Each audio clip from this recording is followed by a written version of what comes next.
Prions le Seigneur. Seigneur Jésus, notre Dieu, nous te sommes infiniment reconnaissants pour ce que notre frère est parfait.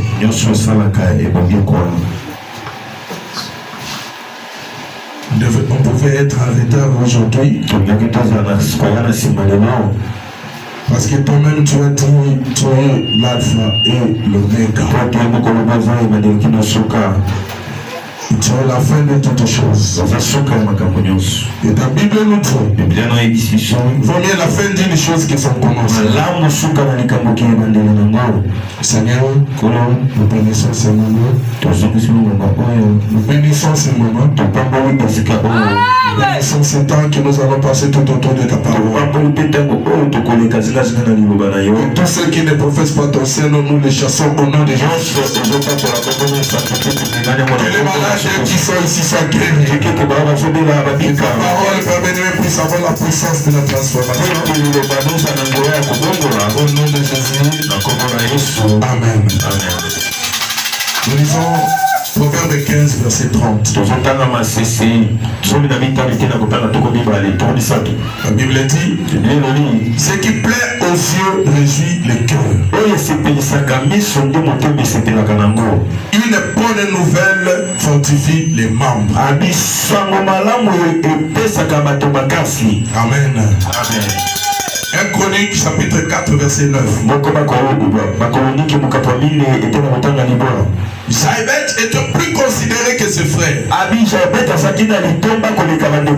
Sa mère lui donna le nom de Jaïbet en disant c'est parce que je l'ai enfanté avec douleur. Jaïbet invoqua le Dieu d'Israël en disant si tu me bénis et que tu étendes mes limites, si ta main est avec moi et si tu me préserves du malheur, en sorte que je ne sois pas dans la souffrance. Et Dieu accorda ce qu'il avait demandé. Que Dieu bénisse la lecture de sa parole. Est-ce qu'on peut acclamer très fort pour le Seigneur Jésus? Est-ce que tu peux acclamer très fort pour le Seigneur Jésus? Amen, amen. Ça fait un bon moment qu'on n'a pas passé le temps ici. Je suis content de vous voir. Salut la personne qui est à côté de toi, dis-lui que Dieu te bénisse. Pourquoi vous avez caché ma maman très loin là-bas comme ça? Vous ne m'aimez pas ici, hein? Ma maman, vous la cachez comme ça. Vous ne savez pas que c'est ma maman. Hein? C'est la maman d'Excellent, non? Le vrai Excellent, l'original. Donc vous cachez ma maman comme ça. Maman, que Dieu te bénisse. Héritage de vainqueur, que Dieu vous bénisse. Nous sommes dans la fin de nouvelle. Je me rappelle l'année passée, au mois de décembre, au mois de décembre 2024.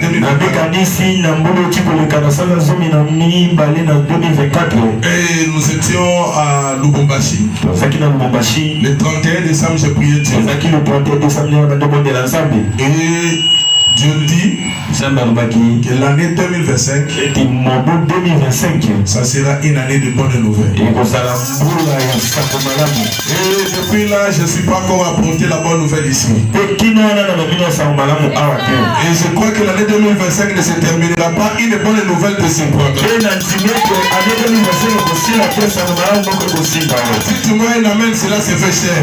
Ça ne se terminera pas parce que aussi longtemps que Dieu n'a pas encore dit son dernier mot, tout ce que les gens ont dit sont nul et sans effet. Et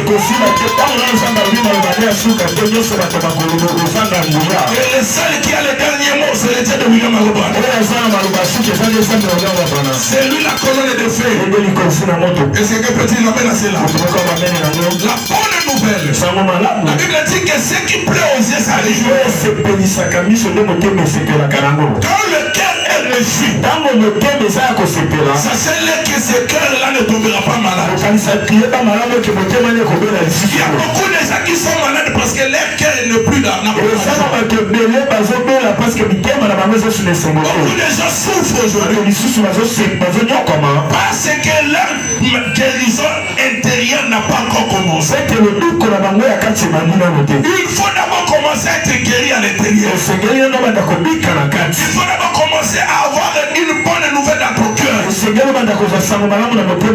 comme ça que vous verrez même un jeune homme. Même quand il commence à aimer une femme, quand chaque fois il voit cette femme, son cœur commence à tressaillir de joie. Il commence à se sentir bien.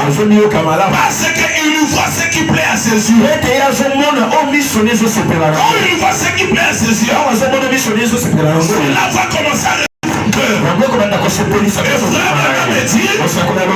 cœur joyeux ne tombe jamais malade. C'est quelqu'un qui tombe malade facilement, c'est quelqu'un qui a des rancunes dans le cœur. Dans son cœur, il a gardé beaucoup de choses. Et la Bible dit le cœur n'est pas une valise pour garder des choses à l'intérieur. Tu ne peux pas commencer à garder beaucoup de choses dans ton cœur. Est-ce que Christ est la colonne de feu entre dans ton cœur? Et quand il entre à l'intérieur, il enlève toute la colère, il enlève la jalousie, il enlève la haine, il enlève la médisance, il enlève les songis. Cela commence à sortir à l'intérieur. C'est là que Dieu va commencer à opérer les bonnes choses. Parce que la Bible nous dit, le ténèbre et la lumière ne peuvent pas habiter au même moment. Christ est la lumière. La parole de Dieu est la lumière. Cela ne peut pas cohabiter avec le mal.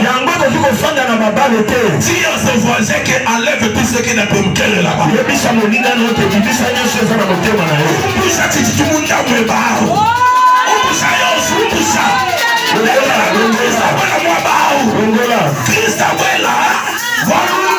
La lumière de Dieu puisse commencer à éclairer ta vie. Quand lui il a l'intérêt, il éclaire ta vie. Aucun sorcier ne peut te faire du mal. Laisse-moi te dire ce matin, le diable trouve la porte d'entrée dans ta vie pour t'ensorceler, pour te faire du mal. C'est parce que tu laisses des portes ouvertes à l'intérieur de ton cœur. Et lorsque ton cœur est joyeux, il n'y a pas de mal choses à l'intérieur. Il n'y a pas de rancune à l'intérieur. Ils te feront la guerre. Ils ne te feront pas. Parce que celui qui est en vous, il est plus grand que celui qui est dans le monde. Qui est à l'intérieur. C'est Christ, c'est la parole de Dieu. Est-ce que Christ est entre là-bas à l'intérieur? Il y avait un homme. Il s'appelait Jaébet. Dites-moi Jaébet. Dites-moi Jaébet. Dites-moi Jaébet. Peut-être pas aussi tiens Jaébet et c'est là. Parce que la Bible dit, sa famille lui a donné le nom de Jaébet. Parce qu'il avait été affronté avec douleur. Peut-être toi aussi tu as des douleurs dans la vie. Jaébet, c'est comme les gens qu'on appelle aujourd'hui des mampas. Mampas. Jaébet c'est les gens qui ont donné des noms de souffrance. On appelle ça les mathès en swahili. Les mampasi. Quelqu'un qui est né déjà dans la douleur, on lui donne déjà le nom de la douleur. Vous voyez, ces noms-là ont de l'influence dans sa vie. Moi je suis content parce qu'on m'a donné le nom de Mwamba. Et le nom de Mwamba, ça signifie celui qui est au sommet. Sans moi, il n'y aura pas de toiture. Et c'est ça le nom de mon nom. Mais les Moukengeshaï-là, ce sont des gens qui sont venus avec des souffrances. Tout ce qu'il fait dans la vie souffrance. Il fait la moto. Mais les gens vont attraper les 100 000 par jour, les 200 000. Mais lui, il va rentrer toujours aujourd'hui. Il n'y avait pas de clients. Le travail ici est abîmé vraiment. Il y a beaucoup de gens. Non, frère. Tu n'as pas besoin qu'il y ait beaucoup de gens. Tu as besoin des gens qui sont connectés à la parole. Mais s'il y a 1000 personnes, toi qui es connecté à la parole, tu sors là-bas. La bonne nouvelle viendra sur toi. Tu auras tes clients. Ce jour ici, je vends. Je suis en train de vendre. Il n'y a rien là-bas. Il n'y a pas de clients. Ils sont en train de fétiche. Si on de fétiche, nous aussi nous avons des fétiches. Notre fétiche, c'est la colonne de feu. C'est notre fétiche. Ils vont vendre, nous aussi on va vendre. Ils auront des églises, nous aussi on aura des églises. Les églises auront des hommes d'affaires. Héritage de vainqueurs aussi, il y aura des hommes d'affaires.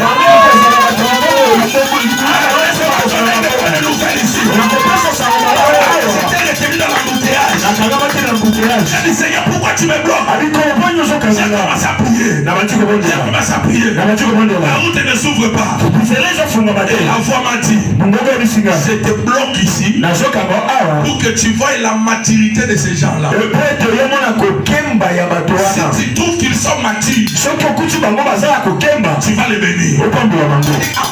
J'étais là, je voulais voir la maturité. Je demande frère m'appeler. Parce que vous êtes à quel niveau? Attends-nous là-bas. Nous viendrons te prendre là-bas. Seigneur, imagine les gens de la maturité. Ils sont venus jusque-là. Ils sont sortis de la voiture. Ils sont montés sur la moto. Alors si je dis Seigneur, il y a des gens que tu vas donner des entreprises de moto. S'il y a des gens que tu donneras des entreprises de moto, tu vas aller là-bas en Inde, en Chine, tu achètes des conteneurs. Tu commences à donner des gens de moto. Et le Dieu de Branham, ça ce sera pour vous. Et la bonne nouvelle de bénédiction commence à délocaliser. Est-ce que tu peux me donner un amen? Est-ce que tu peux me dire un alléluia? Je te bloque ici. Je suis sorti, je les ai laissés parce qu'ils étaient en retard. Moi j'ai dit, moi je ne veux pas être en retard. Je suis venu. J'arrive à Zigida. La route est bloquée. J'ai dit, moi je n'ai pas la promesse de blocage. Je pars pour l'œuvre de Dieu, la route doit s'ouvrir. Je frappe sur la chair. J'ai frappé le verre. Je ne sais même pas si les bas. Ouvre-moi les chemins. Je vois la route ne s'ouvre pas. Et la voix me dit, je te bloque ici pour voir la maturité de ces gens. Si tu vois qu'ils sont matures, alors tu vas les bénir. Et j'ai dit, Seigneur, si c'est vrai ce que tu connais, signe, les gens seront bénis et vous allez sortir de ces gens. J'ai choisi un endroit à côté du prince. Je ne sais pas comment ça viendra. Je sais celui qui me parle. Je sais celui qui me dit des choses. Il fera cela. Dieu va vous bénir. Parce que vous avez manifesté frère. Les autres étaient déjà partis. Mais à cause de cette maturité-là, moi je trouve que vous êtes déjà mature. Je crois que vous êtes déjà mature. Cette église mérite aussi de commencer à bénir le mariage. Bénir le mariage, c'est mérite aussi de garder le véhicule là-bas dehors. Cette église mérite aussi de dire du pasteur. Je suis dans les chantiers là-bas, je suis en train de construire mon 3 niveaux. Il vous a dit que pour faire, mais veille ici, non, non. Il faut pas les louper sur la terre. Vous l'avez pris le bar là. Non, frère. La bénédiction à 50 ans, ça vous fait quoi? Ça veut te faire quoi? La bénédiction, c'est quand tu es jeune comme ça. Tu sens que tu sens que tu dois voir ce moment que la mauvaise là. Tu penses que ta femme dit allez, chérie, vous connaissez place pour commander. Vous n'allez pas seulement commencer à voir les gens. Non, frère. Le message de Branham, c'est une civilisation. Je crois à un message qui bénit. Je crois à un Dieu qui se transforme. La Bible dit la terre était informe et vide. Dieu a parlé et il a donné la forme à la terre. Si Dieu a donné la forme à la terre, il est capable de te donner toi aussi la forme. Sœur, tu n'as pas besoin de mettre le choco pour qu'un homme vienne. Même si tu es noir, Dieu te donnera un mari. Même te dépasser de la beauté. Les gens peuvent te dépasser de la beauté. Ils peuvent te dépasser de la grâce de Dieu. Parce que tu es connecté à un message de grâce. Et la grâce, elle est grâce. Celui qui la reçoit, c'est le message, c'est la grâce. Grâce de ce message, on fera du bien. Donne-moi un amen. Donne-moi un amen. Donne-moi 3 amen. Voilà, j'aime cela. Voyez, Jaïbet, on lui a donné un nom de souffrance. Oh, toi, tu ne vas pas aller bien dans la vie. Toi, tu ne feras rien. C'est ce que vous avez dit. Ce sont les gens qui ont dit. Et la Bible dit, tes paroles d'hommes sont reconnues de mensonges.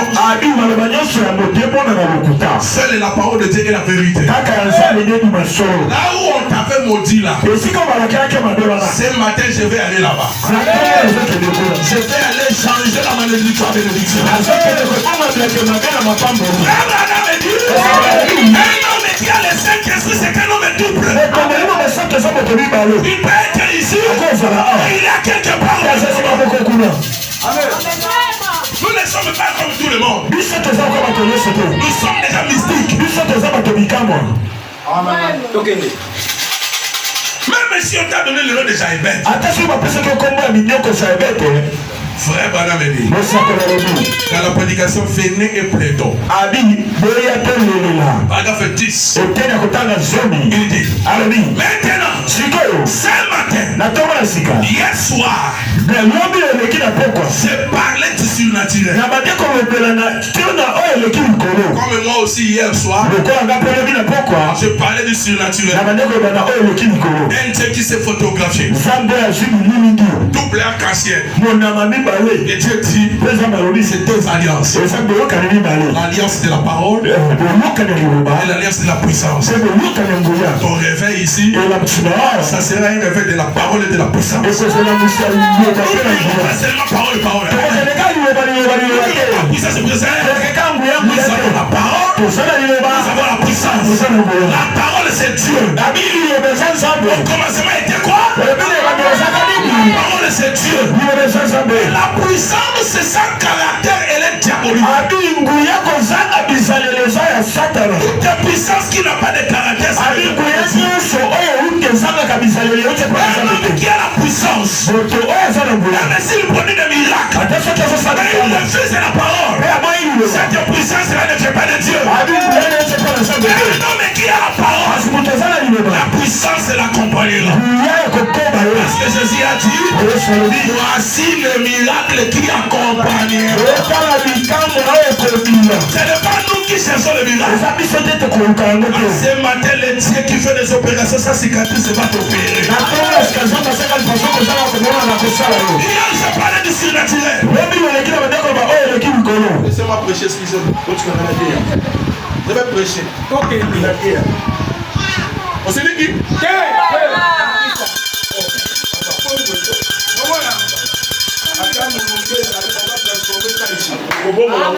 Il y aura un bon climat bientôt. Vous allez voir, bientôt là, il y aura un bon climat. J'ai condamné déjà dit, soyez, laisse-moi prêcher. Malheureusement, moi-même, j'avais prédit, pendant que j'ai terminé mes services, il n'y aura pas la pluie. À la fin de la semaine, il n'y a pas la pluie. Ça ne va pas pleuvoir. Même si ça prévenait aujourd'hui, mais c'est déjà fini. Hier, j'ai parlé de ce naturel. Laissez-moi me décharger, frère. Moi, Mais c'est là que je vais travailler. j'aime bien ça là. Amen. Moi, je vais après quand moi, je vais voir.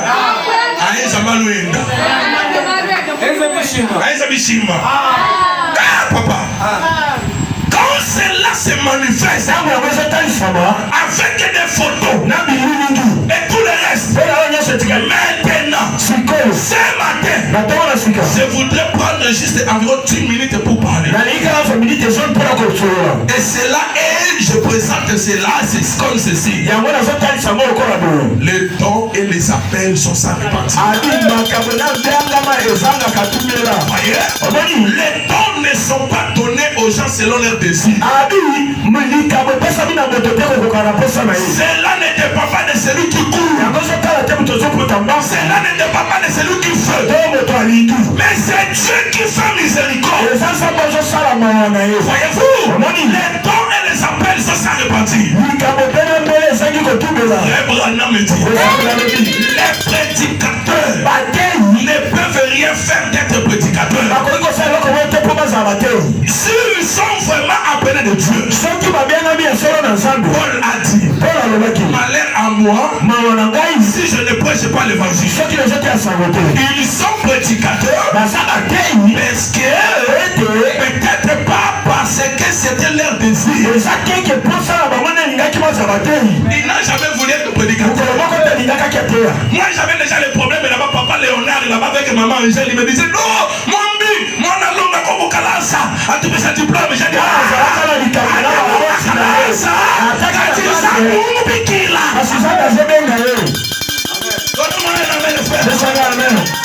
ils n'ont pas voulu être prédicateurs.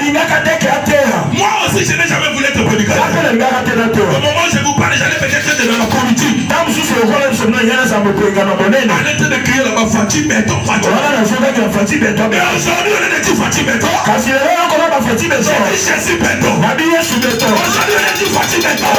J'ai dit Branham Béton. Aujourd'hui on est dit Fati Béton. J'ai dit que le message est Béton. Alléluia. Les prédicateurs sont des prédicateurs même s'ils n'ont pas voulu ça. Parce qu'il leur désir ne voulait pas qu'ils soient des prédicateurs. Mais parce que le Saint-Esprit les a appelés à être prédicateurs. Qui nous appelle à être prédicateurs?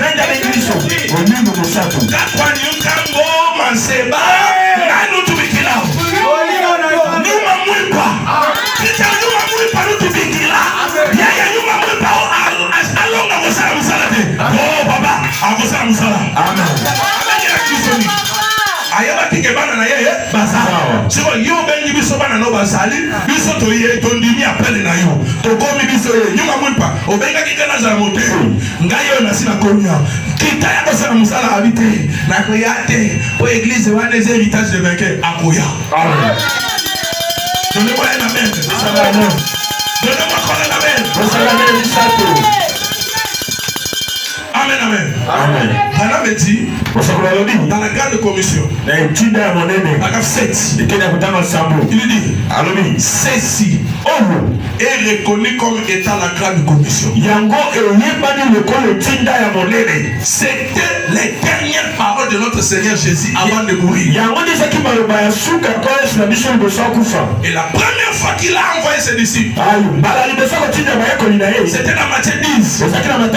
Nous voyons qu'il leur avait donné une commission. Quelle était cette commission? Allez, guérissez les malades, purifiez les lépreux, ressuscitez les morts, chassez les démons. Si cela est la commission de Jésus, ce matin ici, si tu es malade, tu es guéri. Tu diras l'amen. Si tu es malade, tu es guéri.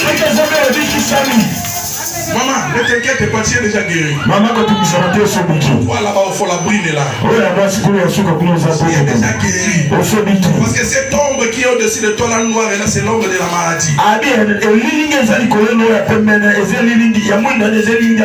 Les douleurs, ça commence de là au pied, ça monte jusqu'à la hanche. C'est ce que ça t'arrive, hein? C'est la vérité, lève la main si tu veux. Ah, je t'ai dit maintenant ce matin, Christ nous a envoyés pour guérir les malades. Ta guérison ce matin, tu es déjà guéri. Il nous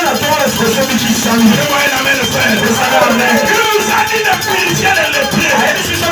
La lèpre c'est quoi? La lèpre c'est le péché. La lèpre c'est quoi? La lèpre c'est la malédiction. La lèpre c'est quoi? La lèpre ce sont des mauvais noms que les gens t'ont donnés. On t'a donné des noms de n'importe quel genre.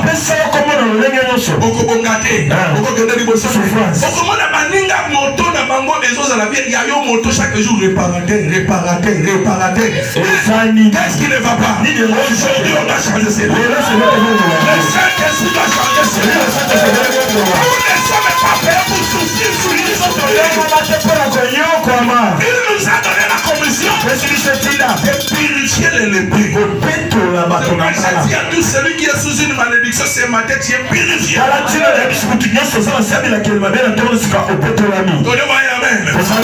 Purifier les lépreux, ressusciter les morts. On était là un jour en train de prêcher. Je parlais sur la foi. Là que je parlais sur la foi, un enfant qu'on a déclaré mort là-bas à Croix-Rouge.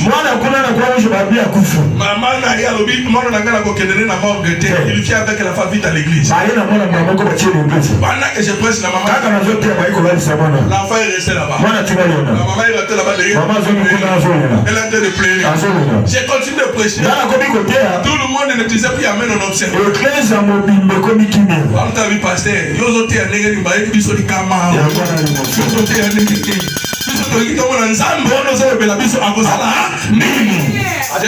Je vois que vous avez un songi. Allez, maman, si maman n'a pas beaucoup. Moi, nous, on n'a pas besoin, là, on a dit. Nous avons besoin de Jésus.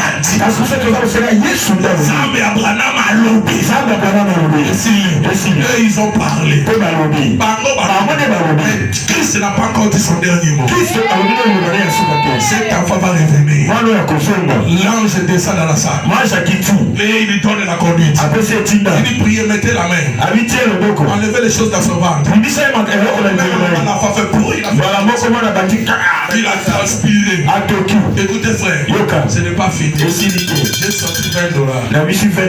J'ai donné à la maman. J'ai dit va avec l'enfant à Kalembele. On le transfise. Et tu reviens avec lui. La maman est partie là-bas. Moi j'étais toujours en train d'attendre. J'ai dit je ne quitterai pas l'église, j'attends l'enfant. On a bloqué l'enfant. L'enfant fait un jour là-bas. Pasteur, j'ai dit frère, allez là-bas, moi je ne serai pas ici. Allez se prier là-bas. Moi je suis toujours ici.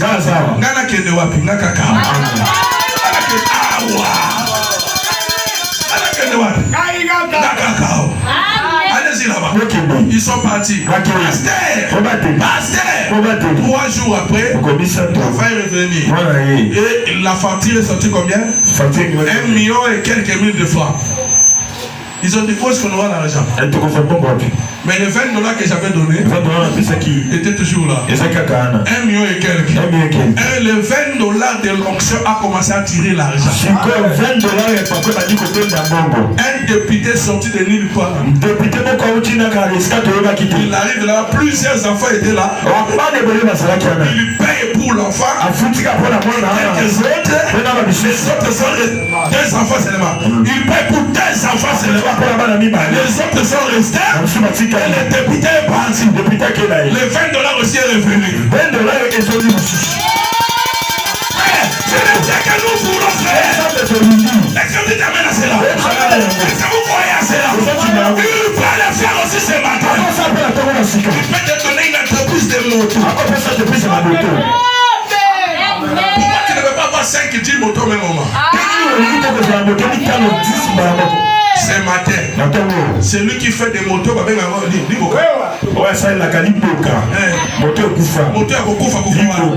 change cela au nom de Jésus. Je change cela au nom de Jésus. Je change cela au nom de Jésus. Je donne une nouvelle moto. Si tu veux, je donne 4. Si tu veux, je donne 8. Si tu veux, je donne 16. Si tu veux, je donne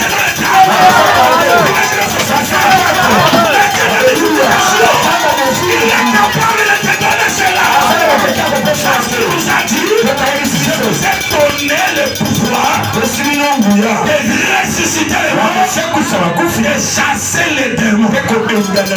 C'est pas un démon. Tout ce qui tourmente, c'est un démon. Un démon, c'est quoi? Un tourmenté.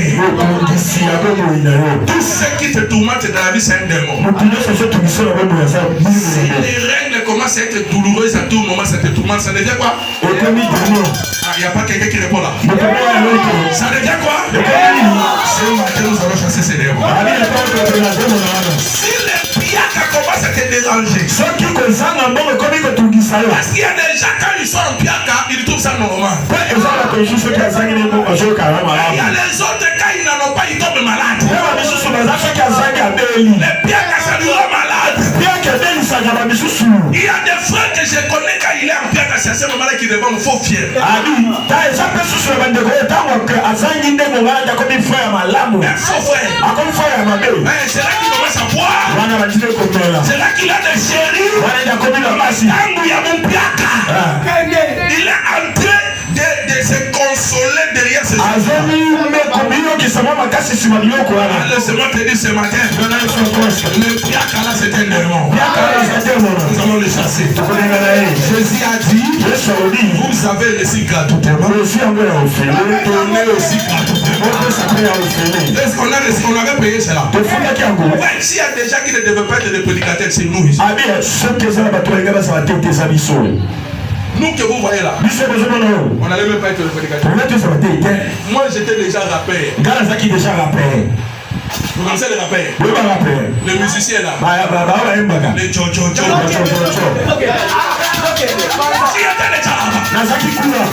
Avec les amis. Ils ont dit non mon cher. Allons-y, il y a un féticheur ici. Il s'appelle Simi. On part chez lui. Il va nous donner l'argent. Portefeuille magique. Alors c'est chez lui. Succès. Le fou. On part. On arrive, on était 3. On arrive là-bas, le féticheur dit ok. A donné ceci, acheter ceci, acheter. Nous, on ne peut pas aller acheter ceci. On prend l'argent. On va acheter. Tu fais des histoires. Notre problème, donne-nous seulement les portefeuilles magiques. Il est parti. Il a fait ses histoires. Il priait. Il prie. On arrive comme ça. Il dit non. Je vois des hommes, des âmes. Et le troisième, je ne vois pas. Nous sommes trois. Toi, tu vois des comment. Le troisième, tu ne vois pas comment. Qu'est-ce qu'il ne voit pas? C'est un faux marabout. Le troisième est là. C'est toi. C'est dit moi. Tu ne me vois pas. Ton esprit, je vois un gouma, il a encerclé comme ça. Tu es sous le gouma. J'ai dit, directement, je me souviens à l'époque. Notre pasteur Ngonde, on disait que Abaluka Gouma. J'ai dit, oh, ce qui est Gouma, c'est que pasteur Ngonde a dans la question pour les camarades. C'est que Marabout a de l'autre côté. Amen. Ah, toi,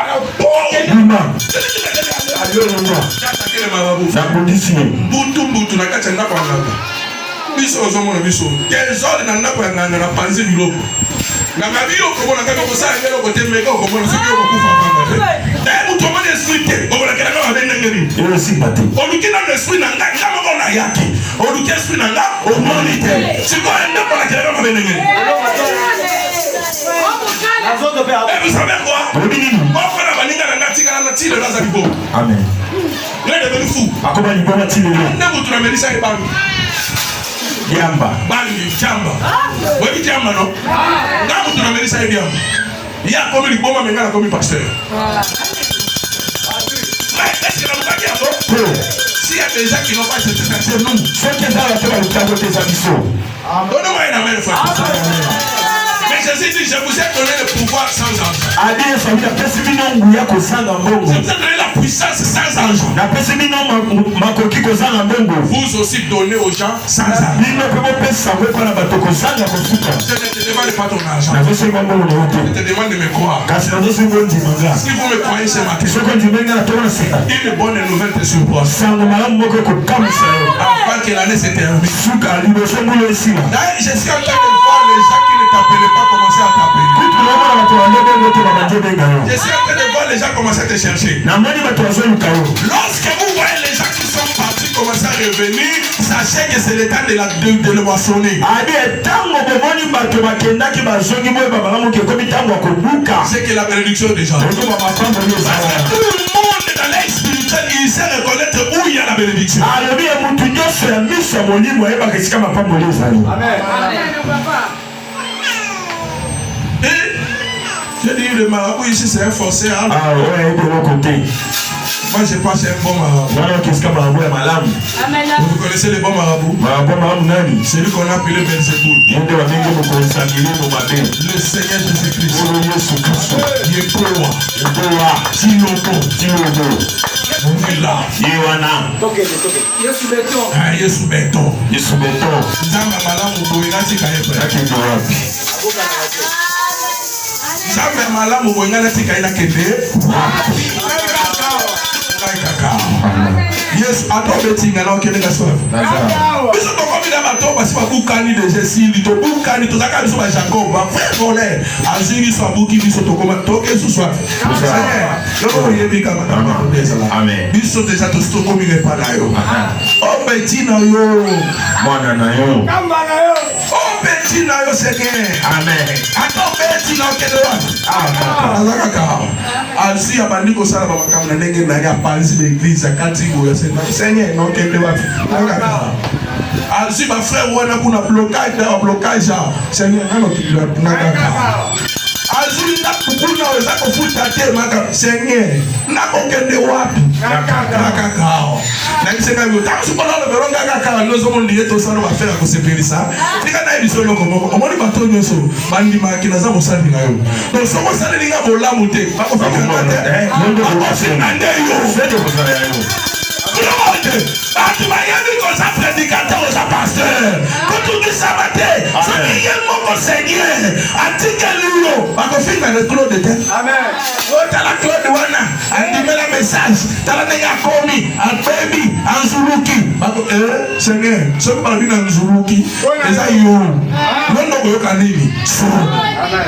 mais laissez-moi te dire, il a une bonne nouvelle pour toi.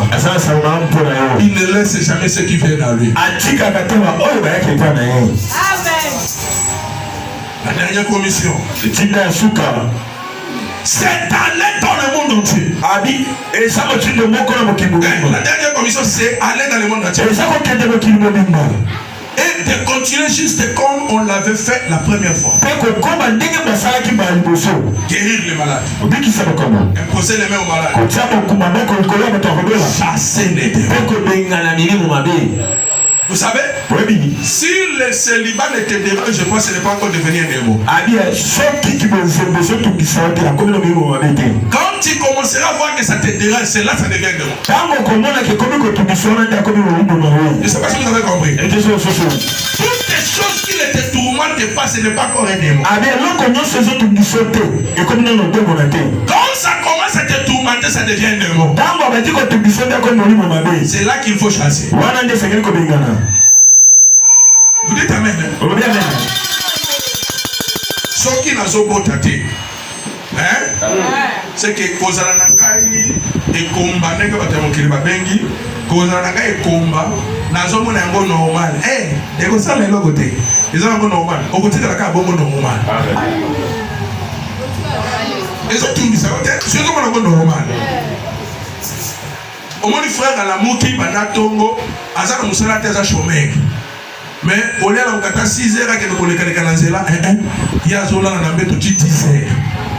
À moins que tu chômais, on va les animer. Normal. Et vous tout ça, à moins que c'est normal. À vous voir 10 heures. 11 heures, 12 heures, à qui vous dérangez, moi, c'est un grand frère. Dis, Chima. Oh, mais il y a un qui a réclamé le biloko et la laki. Azo, mon amour, ça donne nini? Normal. Est-ce que vous comprenez cela? Là, on ne peut pas chasser cela. Mais quand il commence à se dire, ça c'est le plus là. À mon âge, derrière toujours la femme de grand frère. Et puis au moment où on a battu, si maman a dit, moi c'est un fille à mon état, Ngai mukolo na kobala moi c'est ngao mone na kate yo yebi secrétaire vous a célibataire moi ça qui azom porter la vie ma casse ngai mutako porter la ngazate oyenda ba chuluma no tia kana ngai ya mbujuma yo sangise la ngo moi c'est abato na yo on a la commande la ngate merci madame tozali tout na yo alors comment tout na yo moi c'est un passion. La monnaie là qui est passée. Oh, yeah, mais nous on va pas ça comporter là. Ah, ça va mal là. Ah, ça vous comprenez ce que je dis? Tout ce qui t'arrive dans ta vie. Non, c'est comme la carabo moina. Ce qui n'a pas dit comment on a anormalité, moyen changer exacté. Amen. Il faut pas nous que maman n'a qu'à n'a pas la été. Quand on a vu ça que n'a pas la été, c'est que la famille n'a vu ça sous normalité. Il faut d'un côté la il faut la saler. La combat de célibataire. Même 30 ans, ceux qui m'ont été, mais oh, il y a Bachanga Zevira qui est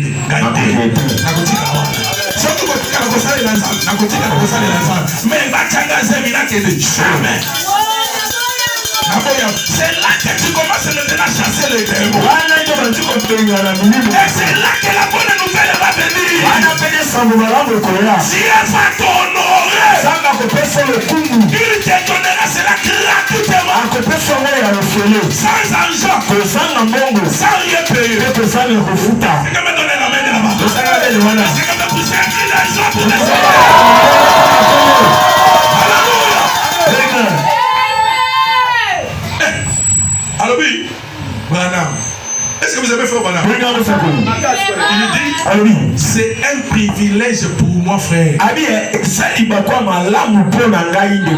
me tenir ici devant vous dans ces grands combats. Vous savez que nous sommes dans un combat. C'est un privilège de me tenir à côté. Comme nous sommes dans un combat, je viens aussi me jouer bravo. Si que l'église n'ira pas de là-bas, vous allez aller de là-bas.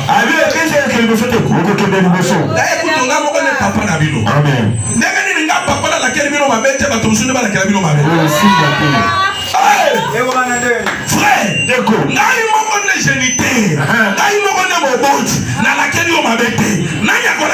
personne. pas na bamamba kala. Amen. Oh, yeyo maman je le yeyo. La moto la pas na bamamba kala. Amen. Papa le na lobi boy yewana pasteur mais après ça kaka diplôme na bi Claude. Kende na ni comme ko la nini. Kende na Révérend wana. Telemaka kuna sukane yele bango papier na bango opesa bango. Telemaka kuna na ebite soka bana bosa nini tunadoza oh na osa stage na ndolo na mi botika pechana apesa bango kaka nini sili diplôme mama je diplôme na bino pasteur nazoke na futa ngamo ngabi mama kende ko futa yo moko oyo nasi na moto na bino ye ayawa siko ngai na lakeli mabe yo na nyoko lakeli mabe Personne. yo na nyoko lakeli mabe siko yo pe na ba o za mabe si yo o lakeli bango mabe te nani akoya ko lakeli bango mabe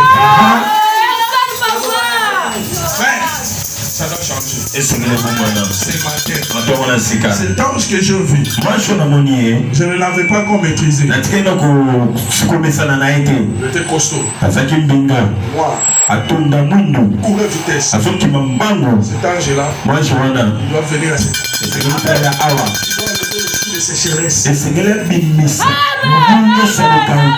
il y avait des sorciers qui voulaient t'envoûter avant. Ils étaient en train de vouloir rendre l'œuvre de Dieu difficile. Quand les gens commencent à te soutenir, pour que c'était l'œuvre de la sorcellerie.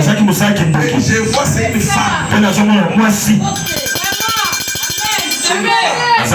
Mais laissez-moi vous dire, c'est fini. Aujourd'hui, elle était une femme et moi j'amène un homme. Christ c'est un homme. Il va les chasser dehors.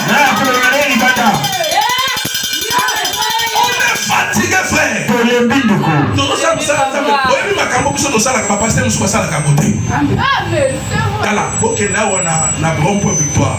Avenir mi parler après victoire comme on dit popo kabaka boko tana popo kabaka okomona bande moko ezana bar ya ba pasteur papa oui ba pasteur ya l'église de réveil yo okomona bango ba ye ba tei lelo ba sali appel de fonds donner ba pesa kongo bokende wana ezateli kamba ko beta di solote o tete me yaka tokende na ko choka na moto tokei tokomenga bifanda so ba énergie na ngana mela na fandi na zelo okomona moto ya kuti pesa mo timbo muntu ana mungongo eziki auchwa Kutea. biso timbo ezati biso peto bundi na biso okino bali mwana muke amona ebato bongo ya musaka nzambe ko melo makasi moni boyko ozal lelo na ndaku lobi na église lobi kuna na mangengenge lobi kuna na ndaku na mwasi yango bala ya mwana muke azo profiter na yo amen. C'est comme Moustou, moko boya bi na kindoki na bango na mweka na kananga na jilolo soki wapi aya comme ça okokufa. Amen. Okokufa. Amen. Toutes tes sorcelleries qui viennent sorceller l'œuvre de Dieu ici, ça va mourir. La Bible dit, tu ne laisseras pas vivre la sorcière. Les sorciers ne doivent pas vivre. Il faut les tuer. Quand tu trouves l'occasion d'une sorcellerie devant toi, tue-les. Parce que les sorciers n'ont pas pitié de nous.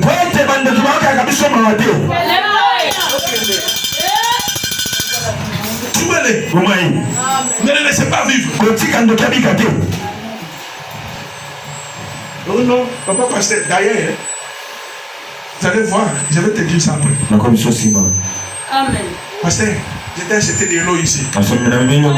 Moi, je suis allé de l'eau envoûté. La dérive. Amen. Je suis envoûté encore.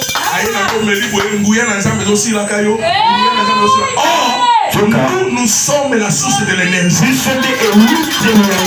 Pour que l'église soit force de nous. Alléluia.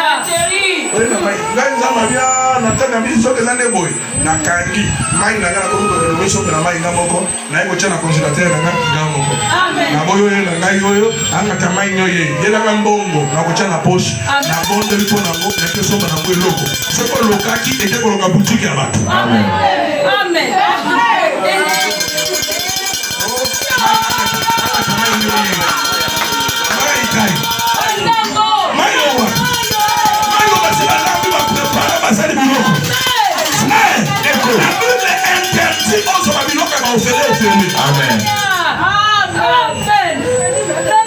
On va changer la façon. L'oncle Nyonso, t'as la jeune fille boisson dans l'église. Tu ne dors pas. Vous avez la vision, ma personne caille. Nazana mona nanga mokokuna. Webi comment na bamana? Webi bamana. Mona nanga wana zwali bala kaka na bamene de l'église. Na baptisé hier, ça date quelques mois, na bengi pasteur moko ya teya. Pasteur wana zote yazaka. Pasteur na bi. Pasteur, c'est roi bamene de wana. Habité, asa mwana muke, habité. Kaki mwana na ina konsoye kaka. Amen.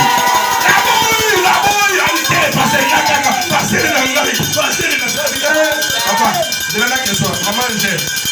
Maman, papa, il y a un papa na bango. Il y a la colobani. Je sais que moi, que maman a cherché à coller avec le débat. Kakayo, Nabibo.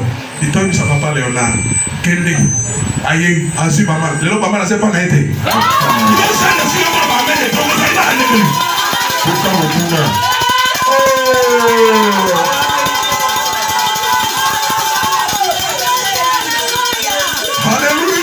Amen.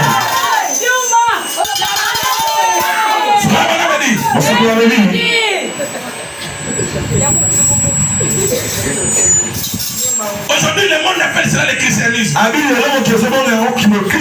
Prendre position à côté de vous comme l'un de ceux qui croient que cette commission est aussi capitale.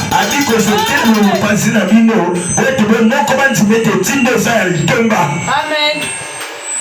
Quelle était au moment où elle a été donnée.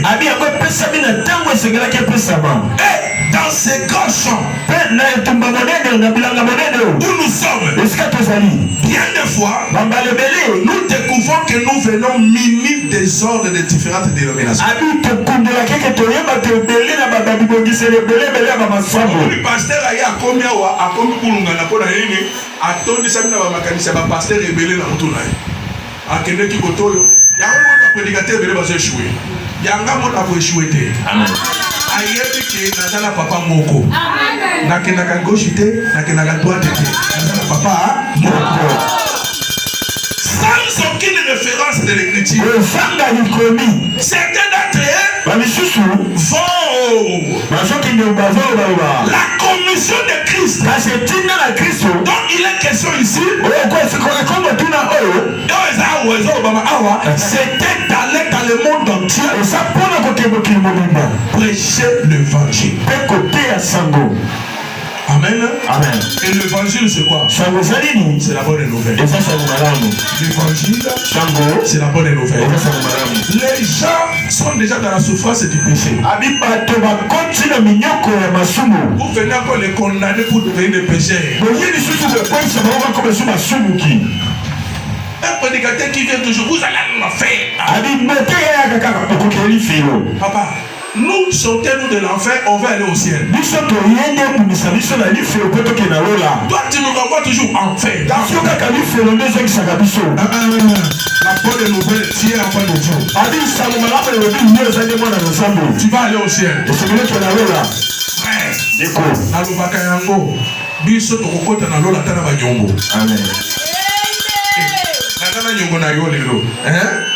Oh, il y a $1000.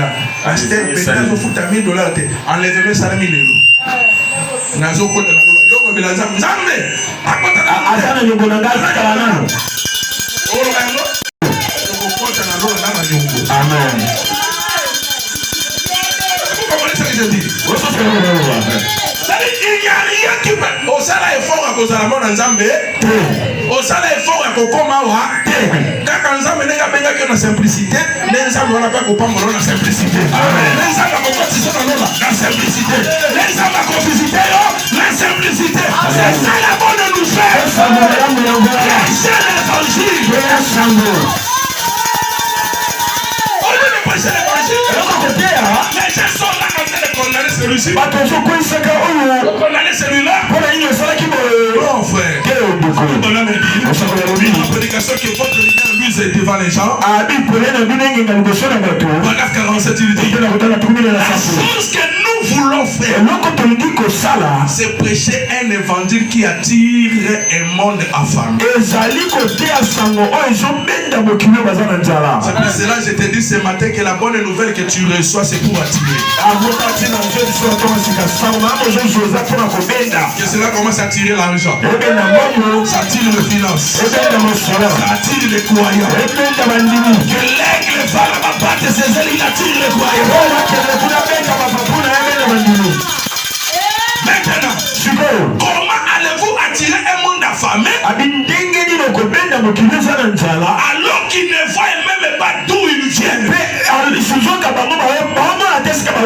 Qui ils sont, ni où ils vont. Si vous ne prêchez pas un évangile qui élève Christ dans une atmosphère de vie, Christ est ici parmi nous maintenant. Nous ne pouvons pas le faire. Il n'y a pas moyen de vous joindre. Nous pouvons nous joindre à la franc-maçonnerie.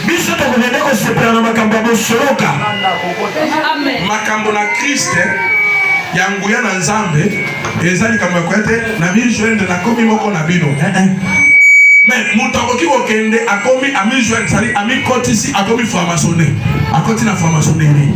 Akomi kotisa na ba Rose Croix. Akomi kotisa na ba Ekanga. Akomi kotisa na ba Baikari. Kuna ba mi kotisaka. Mais pas dans Nzambe ba mi kotisaka te. Il faut y aller dans sa vie. Amen. Est-ce que vous comprenez? Vous êtes sur là. Aïe na lukaka ya ngote. Yemo kwa benginga. Siko na kwa shwe ndengeni. Voyez? Vous pouvez vous joindre à la franc-maçonnerie. Vous pouvez vous joindre à autre philo, c'est-à-dire une organisation. Ou à n'importe quelle loge. C'est joindre à une loge. C'est joindre à une loge.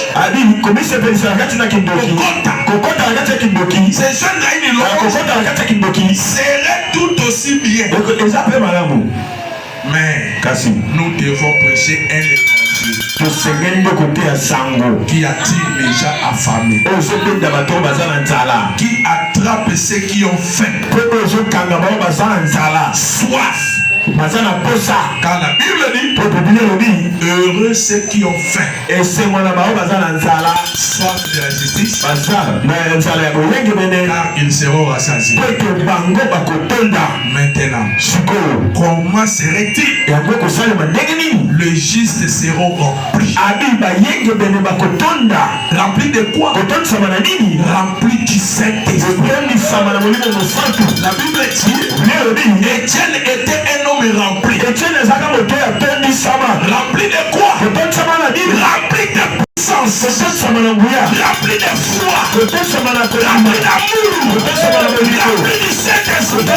Ce qui fit de lui ce qu'il était. C'est le fait qu'il était rempli du Saint-Esprit. Il était véritablement un panneau publicitaire. Quelqu'un qui est rempli de l'Esprit de Dieu, il devient un panneau publicitaire. Nzambe akomi kotutela ye tolo. Alléluia. Nzambe abeti tour.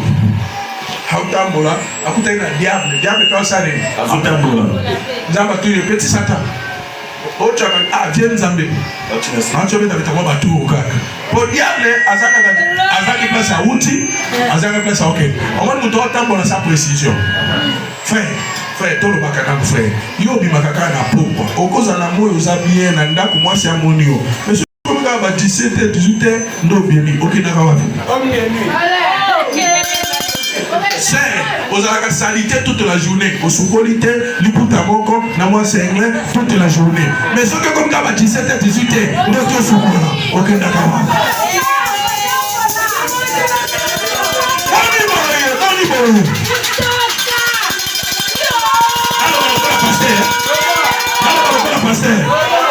Mwana mwasi alamukaka na tombo eloko liboso akaka kosukola.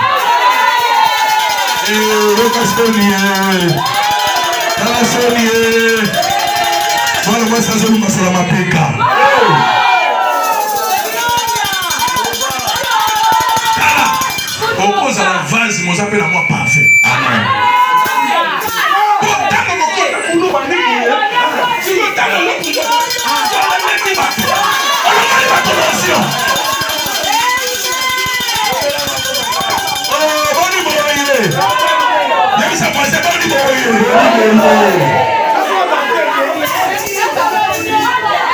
Chinois sont dit parfait comme tu l'as mis 1000 francs. 100 francs déjà.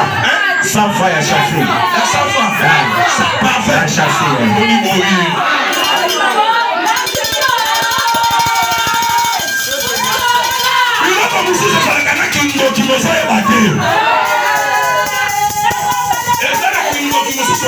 Qui a inconscience. Qui a inconscience. Parce qu'ils utilisent un quelque part. Mais même ça, on doit aux avances. Mais quelque part, on va utiliser un canapé.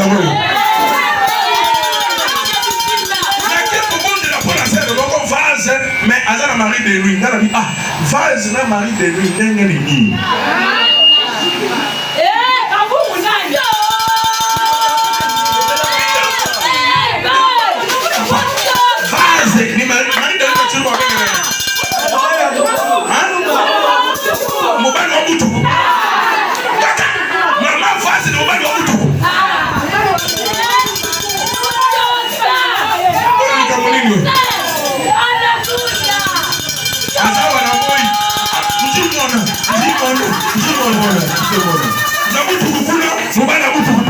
Voilà,